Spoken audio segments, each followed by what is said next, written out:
모세를 원망하여 하는 말씀을 읽을 수 있습니다. 그래서 원망하다는 말씀을 여러분과 함께 말씀을 통해서 조명해 보고자 합니다. 16장 말씀이 굉장히 중요합니다. 하늘에서 만나가 내리고 또 메추라기로 고기를 먹게 하신 하나님의 축복을 저들이 경험을 합니다. 그래서 이 16장 말씀은 제가 말씀을 공부하면서 특별히 안식일 제도를 제정하시면서 하신 말씀과 더불어 강해해 드리도록 그렇게 하겠습니다. 16장 말씀에서 광야의 양식을 하늘로부터 얻게 됩니다. 그것보다 또 큰 기적은 없습니다. 그러한 경험을 했음에도 불구하고 긍휼하신 하나님을 체험했음에도 불구하고 몇 날이 가지 못해서 또 시련을 만나게 됩니다. 이제는 일용할 양식이 문제가 아니라 매일매일 필요한 물이 메말라서 목을 축일 수 없는 것 때문에 지도자를 원망하는 말씀을 우리가 접하게 됩니다.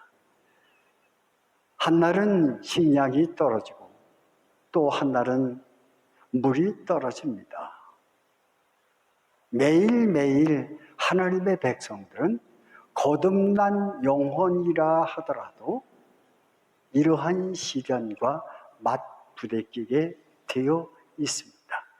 믿음이 좋다고 해서 기도를 많이 했다고 해서 이러한 시련으로부터 자유할 수 있는 훌륭한 신앙인은 이 세상에 아무도 없습니다. 믿음이 좋은 사람이든지 믿음이 없는 사람이든지 기도를 많이 하던 사람이든 기도를 하지 않든 상관없이 우리의 삶은 모두 다 시련으로 일관된 삶이라고 말씀을 드릴 수가 있습니다. 그러면 신앙인과 비신앙인과 차이점이 무엇인가? 이러한 시련을 만날 때라도 주님으로부터 받은 그 크신 긍휼함을 기억하고 소망을 놓지 않는 것이 믿음의 사람의 모습입니다. 시련이 없는 것이 믿음의 사람의 삶의 모습이 아니라 시련을 당하는 그러한 자리에서도 하나님이 또 다른 기적과 틈새를 열어서 걸어갈 수 있는 길을 마련하신다고 하는 그러한 작은 희망을 바라보고 부대낌 속에서도 신앙을 포기하지 않고 뚜벅뚜벅 하늘길을 헤쳐가는 사람들이 믿음의 사람이라는 그러한 말씀이 되겠습니다. 여러분, 열왕기상 17장 12절 말씀, 제가 좋아하는 성경 구절의 한 부분입니다. 하나님의 사람이 하나님 앞에 기도해서 3년 6개월 동안 비가 오지 않았습니다. 더운 나라에서 가뭄이 왔다고 하는 것은 굉장한 시련이죠. 여러분이 뉴스를 접해보셨습니까? 카나다에서 너무너무 뜨거운 날씨에서 불이 일어나서 700명이 죽고 그것 때문에 고통당하는 거 보시지 않았습니까? 이스라엘 지형도 그렇습니다. 햇볕이 불과 같아요.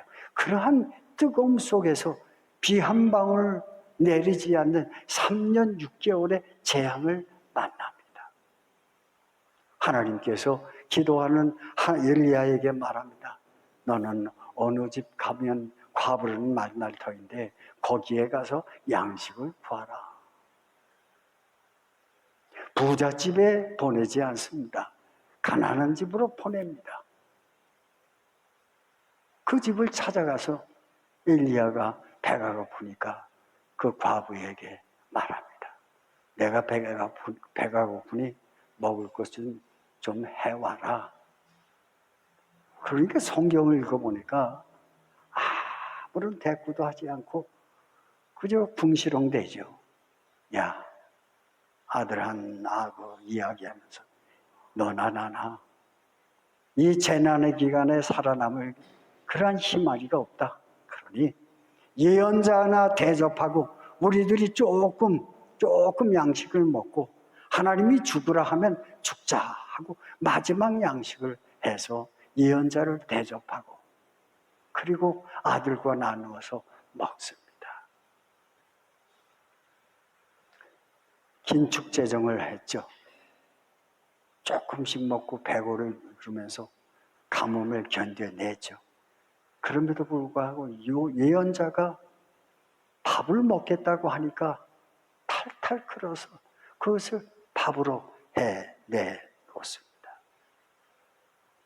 여러분, 저는 이 말씀에서 신앙인의 희망을 봤어요. 신앙인의 희망. 큰 희망이 아니라 3년 6개월을 견뎌온 그 여인이 아들과 함께 죽기로 결심하고 예언자를 대접하는 그 대접 속에서 신앙인의 희망을 봤단 말이죠. 그 옛날 풍성하게 하셨던 하나님의 긍휼, 재난이 닥쳐오기 전에 경험했던 하나님의 기적을 바라보면서 마지막 양식을 베풀면서 하나님께서 남은 여생도 책임져 주시겠지 하는 그러한 희망을 그 여인에게서 봤단 말이죠. 그래서 저는 성경이 재미가 있어요. 성경이 너무너무 재미가 있는 거예요. 여러분은 어떻게 하시겠습니까? 한 줌 밀가루로 빵을 해서 드시고 마시겠습니까?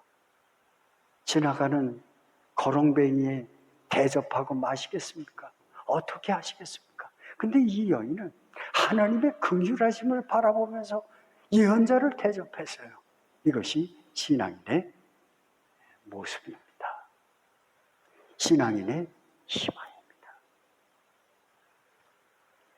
우리는 성경을 읽으면서 하나님의 말씀을 읽으면서 이 소망을 읽을 줄 알아야 합니다. 이것이 영적인 능력이에요. 영적인 힘이에요. 그래야 성경이 있는 재미가 있고 기쁨이 있어요. 행복이 있는 거예요. 잘 되는 것을 보고 기뻐하지 않을 영혼이 어디 있어요? 모든 것이 실패하고 끝났다는 그 순간에도 하나님의 사람을 대접할 수 있는 그 손길 속에서 하나님의 긍휼하심을 볼 수 있는 이러한 신앙의 눈이 열려야 하겠다는 그러한 말씀입니다. 이것이 신앙이에요. 그 옛날 베풀어 주셨던 하나님의 기적을 기억하면서 미래도 이러한 기적을 일으켜 주시겠지 하는 믿음을 갖고 오늘의 시련을 견뎌가는 사람들, 믿음의 사람이란 말이죠. 마태복음 17장 4절 말씀에 보면 예수님께서 세 제자와 함께 변화산 꼭대기에 올라서 천상회의를 합니다. 제자들은 깜짝 놀랐습니다. 죽은 모세가 있고 엘리야가 있고 주님이 올라가셔서 거기서 천상회의 하는 것을 다 봤어요. 먼 훗날에 제자들이 올라갈 그러한 나라죠. 그 환상을 보고 난 다음에 어떻게 됩니까? 베드로가 주님께 고백을 하죠. 주님, 여기가 매우 좋습니다. 여기에서 내가 초막 3개를 짓겠습니다. 그래서 우리 모두 다 여기 모여서 살면 좋겠습니다.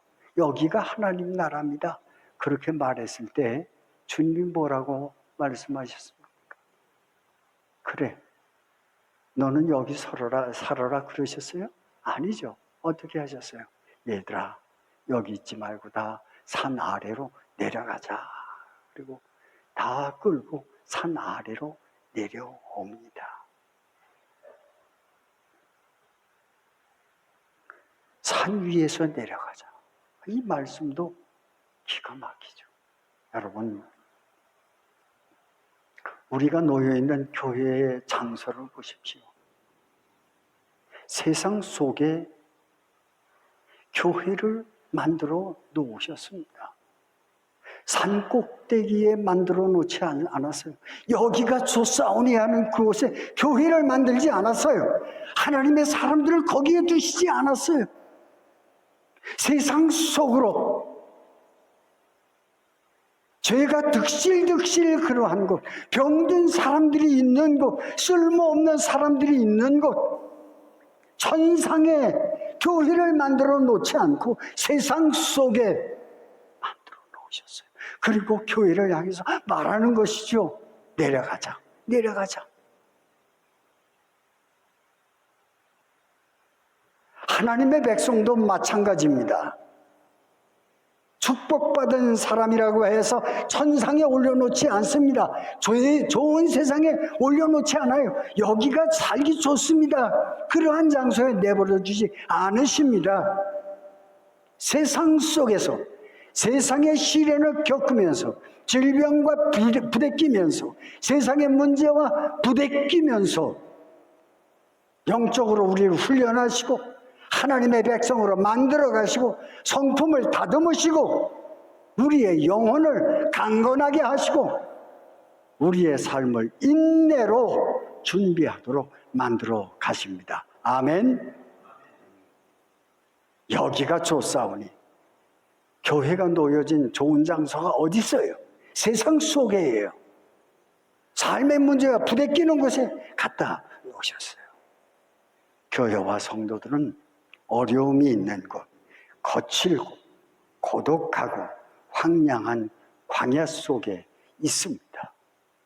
거기에서 우리는 하늘의 신령한 물을 마시고 사는 사람들이에요. 신령한 물을 먹고 사는 사람. 이 신령한 물은 두 가지로 해석할 수 있어요. 예수 그리스도의 보혈, 예수께서 보내시는 하나님의 성령. 신령한 물을 먹고 사는 사람들이에요. 세상의 것들로 만족하는 사람들이 아니라 위로부터 내리는 영적인 능력을 받아서 거친 세상을 살아가는 사람들이란 그러한 의미의 말씀입니다. 그러므로 성령으로 거듭난 사람들은 다시는 목마르지 않습니다. 세상의 것들 때문에 목말라 하지 않아요. 세상의 양식 때문에, 세상의 물 때문에 영혼의 상처를 입지 않아요. 신령한 물, 예수 그리스도의 보혈, 예수께서 보내시는 성령이 우리 안에 계십니다. 그 힘 따라서 우리가 살아가는 것입니다. 원망하여 신앙인의 삶을 살펴보십시오. 1절에 백성이 마실 물이 없는지라 말합니다. 물이 떨어졌어요. 네, 여러분, 하나님의 사람들은 세상을 살면서 여러 가지 어려운 일들을 만나죠. 제가 두 사람을 예를 들어 놨습니다. 한 사람은 요셉입니다. 이 요셉을 보십시오. 성경의 인물 중에 최고의 인물입니다. 구약의 인물 중에 최고의 인물은 요셉입니다. 요셉이 어떻게 됩니까? 형들에 의해서, 친형들에 의해서 구덩이에 던져지죠. 감옥에 던져지죠. 거기에서 겨우겨우 살아나오죠. 살아나와서 보디발의 집으로 가죠. 거기서 유혹을 이겼더니 어디로 갑니까? 감옥으로 가죠. 저는 이 말씀을 읽으면서 얼마나 큰 은혜를 받았는지 몰라요. 이 보디발의 가정에도 노예들이 잘못됐을 때 감금하는 감옥이 있었답니다. 노예가 많으니까. 그런데 요셉을 감옥에 가둘 때에는 개인 감옥에 가둔 게 아니라 신하들이 잘못해서 가두는 감옥으로 가두었습니다. 보디발의 집에 감옥에 갔었으면 아마 보디발의 아내에 의해서 살해되었을지도 몰라요. 그런데 하나님께서 보디발의 가정의 감옥에 넣게 하신 것이 아니라 바로 임금이 운영하고 있는 그 감옥, 신하들이 갇히는 그 감옥에 가두어지게 했어요. 이 말씀이 제게 얼마나 큰 은혜가 됐는지 몰라요. 그래, 보디발의 아내가 기회만 있으면 요셉을 죽이려고 했을 텐데 그 기회를 가로막으시라고 바로 임금 그 감옥으로 보냈구나. 이것이 하나님의 은혜로구나. 그렇게 읽으니까 성경이 재밌어요? 재미없어요? 재밌죠. 하나님이 감옥에 들어가게 하시는데 개인 감옥이 아니라 신하들이 갇혀있는 감옥으로 보냈어요. 얼마나 이게 은혜가 되는지요. 이야, 그래서 누구를 만나게 해요? 바로를 만나게 하잖아요. 바로를 만나고 충실한 종이 되어서 총리 대신이 되잖아요. 이인자가 되잖아요. 누구의 축복이에요? 주님의 축복이죠. 아멘. 성경은 이렇게 읽어야 돼요. 그래야 재미가 있어요. 감옥에 갔네? 나왔어? 이거 재미없잖아요. 그죠? 감옥에 갇혔는데 그 틈새를 가만히 들여다보니까 하나님께서 요셉을 얼마나 잘 가꾸셨는지 보디발의 아내의 손길로부터 잘 보호해서 바로를 만나게 인도해 가시는 하나님의 역사를 볼 수가 있어요. 그러면 우리가 시련을 만난다 하더라도 요셉처럼 감당하기 어려울 일을 만난다 하더라도 주님은 틈새를 열어서 피할 길을 열어내시는 주님인 것을 믿을 수 있습니다. 여러분도 그러합니다. 여러분도 그렇게 지켜주시고 여러분도 그렇게 돌보아 주신다는 말씀이죠. 여러분 다윗을 보십시오. 다윗을 보면 참 불쌍하기 그지없어요. 처음에 사울의 핍박으로 말미암아 아둘람 굴로 피합니다. 그런데 또 쫓아와요. 또 쫓아오니까 어떻게 합니까? 엔게디라고 하는 사막으로 나아가서 거기에 굴로 도망을 칩니다. 도망을 쳤는데 거기까지 사울 임금이 쫓아와요. 그럴 때 사울이 바로 눈앞에 와 있었어요. 다윗은 사울을 보는데 사울은 다윗을 보지 못해요. 다윗의 손에 칼이 들려 있었어요. 얼마든지 장인의 목을 쳐서 죽일 수 있는 기회가 있었어요. 그런데 어떻게 해요? 칼을 빼지 않아요. 하나님께서 기름 부은 종의 몸에 칼을 대는 것은 금하셨다. 원수 갚는 것은 내게 있는 것이 아니라 하나님에게 있다고 하는 것을 굳게 믿으면서 사울을 살려보냅니다. 살려보내요. 그러니까 하나님께서 다윗을 소중하게 여기시는 거죠. 나를 구박한 이 녀석 잘 됐구나. 아무도 안 보는 데서 내가 이놈을 잡아 죽여야지 하고 죽이지 않았어요. 하나님의 손에 맡겼어요. 이것이 하나님의 사람들의 신앙입니다.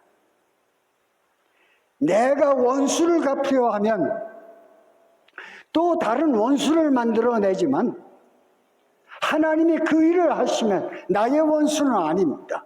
하나님 손에 맡기세요. 하나님의 일하심에 맡기시라는 그러한 의미의 말씀입니다.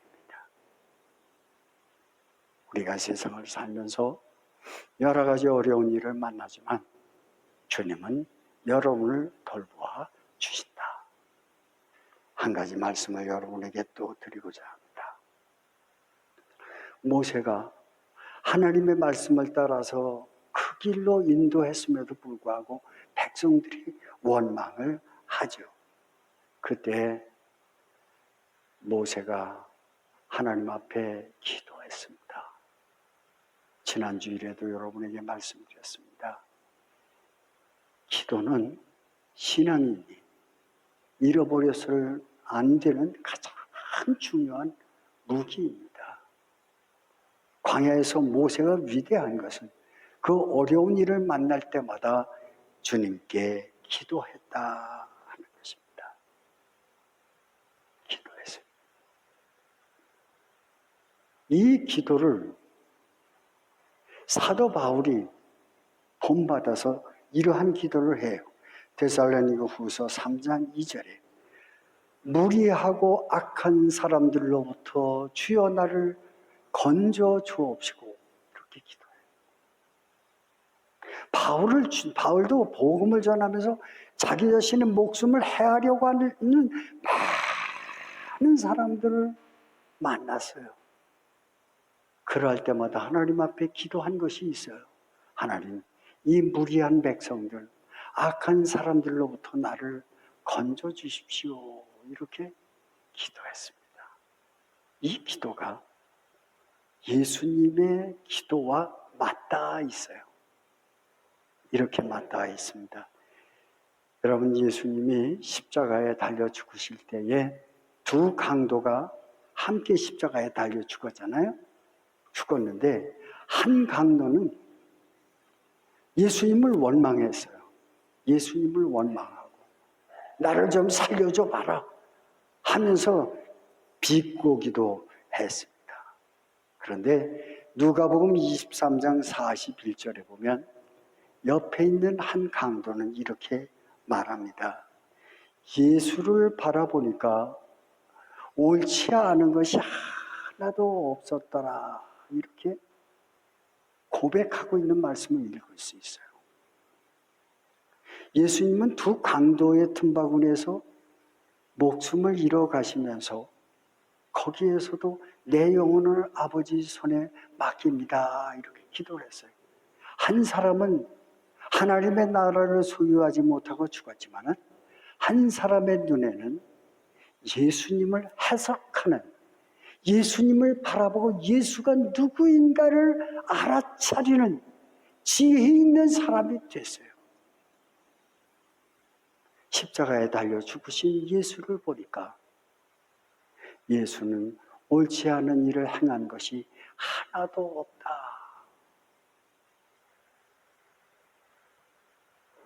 죽어가는 순간에 한 강도는 예수님을 주석해 놓은 주석가였어요.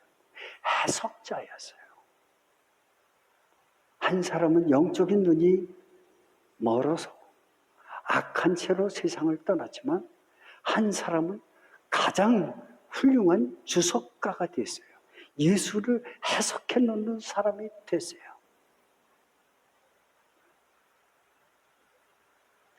여러분은 예수를 누구라고 추석하실 수 있으십니까? 예수를 추석해 보세요. 해석해 보세요. 나에게 있어서 예수는 누군가? 추석해 보세요. 짧은 시간에 짧은 문구로 예수에 대해서 가장 정확하게 해석해 놓은 사람이 그 강도였어요.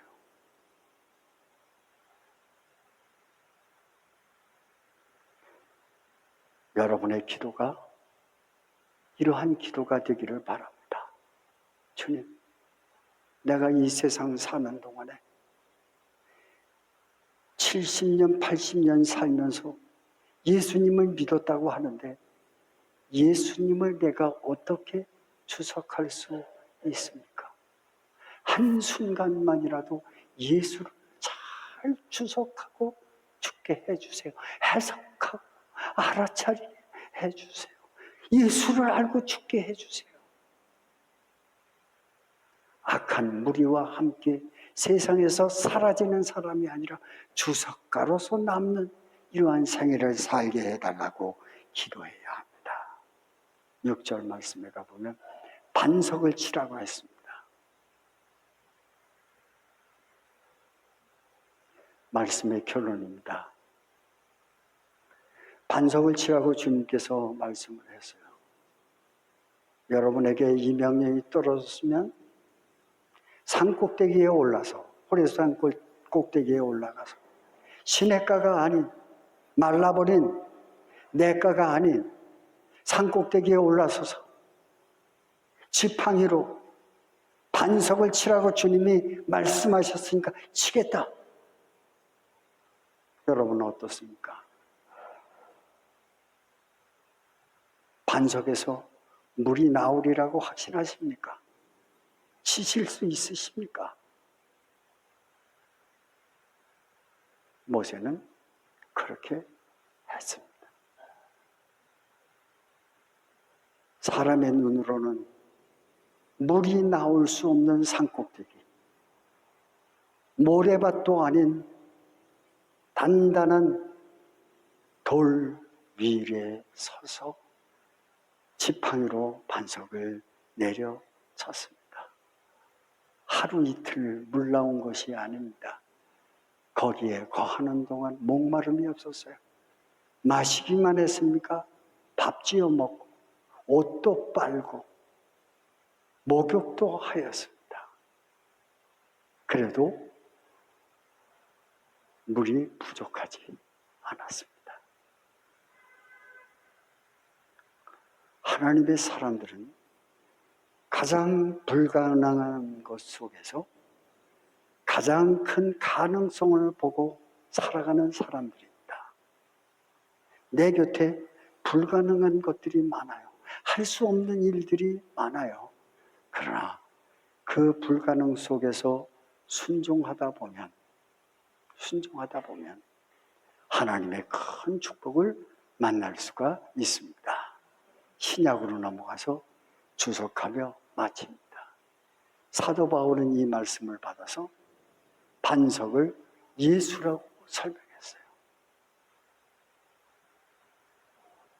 예수님은 등에 채찍을 맞으시고 예수님은 옆구리에 창에 꽂힘을 받으셔서 그의 보혈을 우리에게 흘려주셨습니다. 그 보혈이, 옆구리에서 흘러내린 그 보혈이 매반짐 속에서 상처난 등짝의 상처들이 나를 치료하고 죄를 치료하고 영원히 목마르지 않는 샘으로 인도하는 샘물이 되었습니다. 주님이 나를 대신해서 매를 맞으심으로, 채찍을 맞으심으로, 지팡이에 매를 맞으심으로 신령한 물을 내게 주심으로 말미암아 내 영혼이 풍족함을 얻는 가람이 없는 축복을 주님께로부터 받아 누리게 되었습니다. 이것이 거룩한 예수 그리스도의 보혈입니다.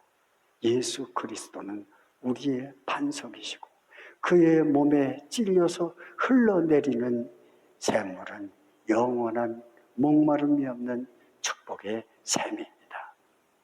이 놀라운 축복 속에서 목숨 다하는 날까지 영혼의 만족이 있고 기쁨이 있고 영광이 있는 삶이 이어지기를 주의 이름으로 축복합니다. 기도하시겠습니다.